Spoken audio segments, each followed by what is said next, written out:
वो देश का प्रधानमंत्री तय कर रहा है। जिस पार्टी का अपना ठिकाना नहीं है वो पूरे देश के पार्टी को एकत्र कर रहा है।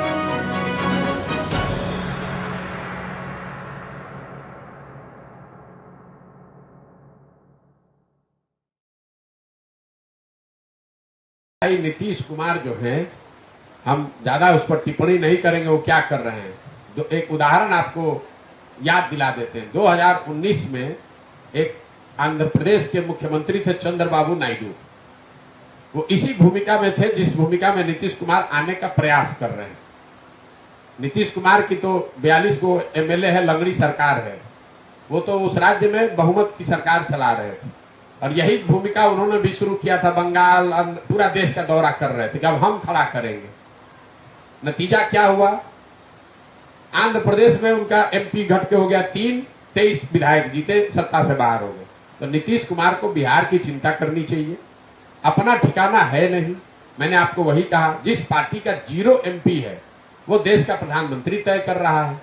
जिस पार्टी का अपना ठिकाना नहीं है वो पूरे देश के पार्टी को एकत्र कर रहा है।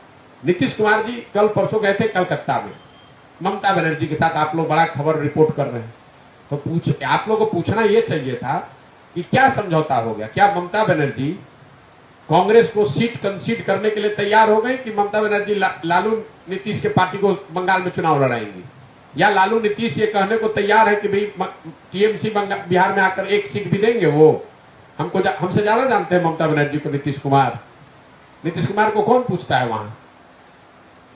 आप लोग ऐसी बात करते हैं। फिर आप गए उत्तर प्रदेश में अखिलेश जी 2014 में 5 एमपी जीती थी सपा। 2019 में भी उनके 5 एमपी जीते हैं। और आप बात ऐसे कर रहे हैं जैसे लग रहा है कि 500 एमपी आप ही के पास है। तो 2 जीरो को जोड़िएगा तो उससे क्या होगा? अब हम ये बोलेंगे तो लोग कहेंगे कि ये भाजपा का बी टीम है। मेरे भाई, भाजपा के बी टीम आप हैं। आप अपनी दुकान चला रहे हैं। ये बिहार में मुसलमानों को मैसेज देने के लिए कि हम प्रयास कर रहे हैं, उनको भी मालूम है कि उस प्रयास से कुछ होना हुआ नहीं है। ये खाली डफली बजाने वाले लोग हैं। ये बैठ के जाकर वहां चाय पीना, प्रेस कॉन्फ्रेंस कर देना, अगर इससे विपक्ष मजबूत हो जाता तो आज से 20 वर्ष पहले देश विपक्ष मजबूत हो गया होता। ये लोग अपने घर से निकल के 5 किलोमीटर चल नहीं सकते हैं, कोई दौरा नहीं कर सकते हैं, कोई काम नहीं कर सकते। क्या राजनीति करेंगे? तो सत्ता की राजनीति करते हैं नीतीश कुमार। नहीं तो आप 17 साल से काहे वेट कर रहे थे? अगर गलत नहीं है ये लोग तो फिर काहे परीक्षा ले रहे भाई? फिर क्यों नया नियमावली लाए? ये तो देखिए, चुनाव से पहले आरजेडी ने घोषणा कर दी कि हम शिक्षकों का सब चीज मान लेंगे। बिहार में ये आरजेडी नहीं, 2015 में यही काम भाजपा ने किया था। जो विपक्ष में रहता है वो शिक्षकों को एक झूठा आश्वासन दे देता है कि हम शिक्षकों को नहीं, पूरे समाज को हम आएंगे, 10 लाख नौकरी दे देंगे, हम आएंगे, जितने संविदा कर्मी हैं उनको ठीक कर देंगे, हम आएंगे, शिक्षकों की व्यवस्था ठीक कर देंगे। जो कह रहा है, लोग उनसे ये नहीं पूछ रहे कि साहब आप ही के बाबूजी, आप ही के माताजी तो 15 साल थे, उस समय आपने 10 लाख नौकरी क्यों नहीं दे दी? वो आप पूछिएगा नहीं। तो स्वाभाविक तौर पर जब आप अंधभक्त होकर वोट दीजिएगा तो आप ठगे ही जाइएगा।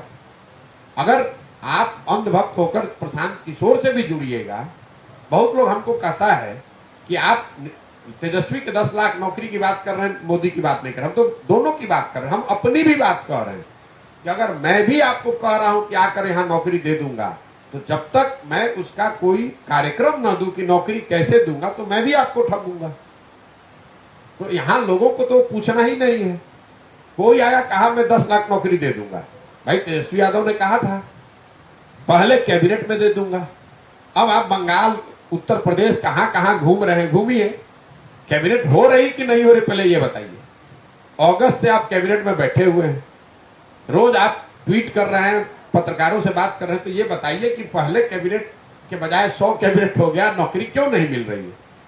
और नहीं मिल रही तो कम से कम मांगो माफी कि भाई हमने झूठा तुमको बोला था, आश्वासन दिया था वोट लेने के लिए। ये तो सब जानते हैं कि जीवन उनका बीत जाएगा, 10 लाख नौकरी वो नहीं दे सकते। जो आदमी खुद अगर लालू जी का लड़का न हो तो उसको नौकरी न मिले, वो दूसरों को क्या नौकरी देगा? अगर तेजस्वी यादव लालू जी के लड़के न हो तो उनको कौन सी नौकरी मिल जाएगी इस देश में? जरा हमको बता दीजिए आप।